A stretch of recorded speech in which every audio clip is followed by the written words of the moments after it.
എല്ലാവർക്കും നമ്മുടെ പുതിയൊരു വീഡിയോയിലേക്ക് വീണ്ടും സ്വാഗതം. ഇന്ന് അച്ചപ്പത്തിൻ്റെ റെസിപ്പി ആയിട്ടാണ് വന്നിട്ടുള്ളത്. വീഡിയോയിലോട്ട് കടക്കണേക്കാൻ മുന്നായിട്ട് എല്ലാ കൂട്ടുകാർക്കും എൻ്റെ ഹൃദയം നിറഞ്ഞ ക്രിസ്മസ് ആശംസകൾ.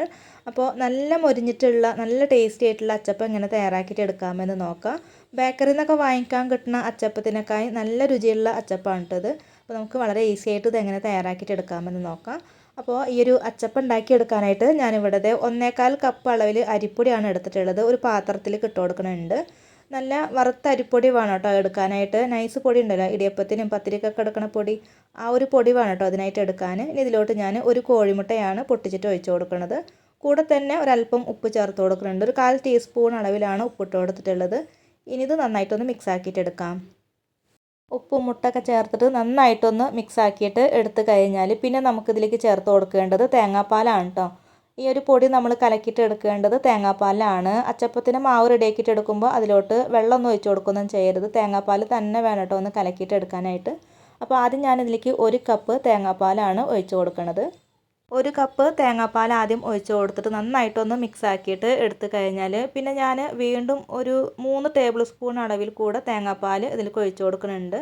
അപ്പോൾ തേങ്ങാപ്പാലൊക്കെ ഒഴിച്ച് കൊടുക്കുമ്പോൾ കൂടി പോവണ്ട കേട്ടോ. കൂടി പോയിട്ടുണ്ടെങ്കിൽ നമ്മുടെ ഒരു മാവ് ഒത്തിരി ലൂസായി പോകും. ലൂസായി പോയിട്ടുണ്ടെങ്കിൽ ഇതിലോട്ട് നമ്മൾ അച്ചൊക്കെ എടുത്തിട്ട് ഇങ്ങനെ മുക്കണ സമയത്ത് ഇങ്ങനെ ഈ ഒരു മാവ് അതിലിങ്ങനെ ഒട്ടിപ്പിടിക്കില്ല കേട്ടോ. കുറച്ച് തിക്കായിട്ടുള്ള ബാറ്ററാണ് നമുക്ക് വേണ്ടത്.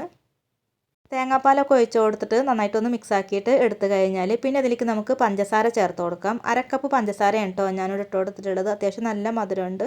പഞ്ചസാരയൊക്കെ ചേർത്ത് നന്നായിട്ടൊന്ന് മിക്സ് ആക്കിയിട്ട് എടുക്കട്ടെ. ഈ ഒരു പഞ്ചസാരയൊക്കെ ഒന്ന് മെൽറ്റായിട്ട് വരുന്നത് വരയ്ക്ക് വേണം കേട്ടോ അതൊന്ന് ഇളക്കി കൊടുക്കാനായിട്ട്.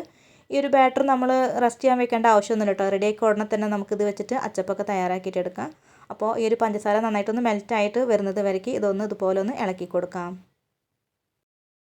പഞ്ചസാരയൊക്കെ ചേർത്തിട്ട് നന്നായിട്ടൊന്ന് മിക്സ് ആക്കിയിട്ട് എടുത്തിട്ടുണ്ട് കേട്ടോ. പഞ്ചസാരയൊക്കെ നല്ലോണം മെൽറ്റായിട്ട് കിട്ടിയിട്ടുണ്ട്. അപ്പോൾ ഈ ഒരു ലൂസിൽ വേണം കേട്ടോ നമുക്കൊരു മാവ് കിട്ടാനായിട്ട്. ഒത്തിരി ലൂസ് ആവാനും പാടില്ല, നല്ല തിക്കും പാടില്ല കേട്ടോ. ഇതുപോലെ വേണം എടുക്കാനായിട്ട്.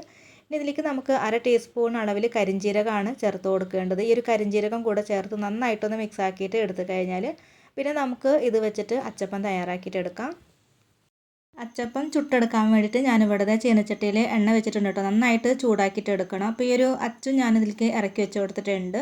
അച്ച് നല്ലോണം ചൂടായിട്ട് വരണം കേട്ടോ. എന്നിട്ട് ഈ ഒരു ചൂടായിട്ടുള്ള അച്ച് നമ്മൾ റെഡിയാക്കി വെച്ചിട്ടുള്ള മാവുണ്ടല്ലോ അതിലൊന്ന് മുക്കി വയ്ക്കണം.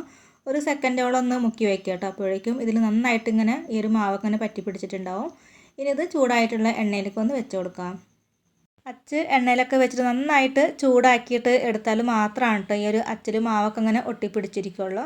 ഇനി ഇത് ചൂടായിട്ടുള്ള എണ്ണയിലേക്ക് വെച്ച് കൊടുത്തതിന് ശേഷം പതുക്കെ ഒന്ന് ഇതുപോലെ ഒന്ന് ഇളക്കിയെടുത്ത് കഴിയുമ്പോഴേക്കും ഈ ഒരു അച്ചിന്ന് ഇങ്ങനെ ഈ ഒരു അച്ചപ്പം ഇങ്ങനെ വിട്ട് വന്നിട്ടുണ്ടാവും കേട്ടോ. ഇനി ഒരു സൈഡൊക്കെ ഒന്ന് വെന്ത് വന്ന് കഴിഞ്ഞാൽ മറിച്ചൊക്കെ ഇട്ട് കൊടുത്തിട്ട് ഇത് വേവിച്ചെടുക്കാം.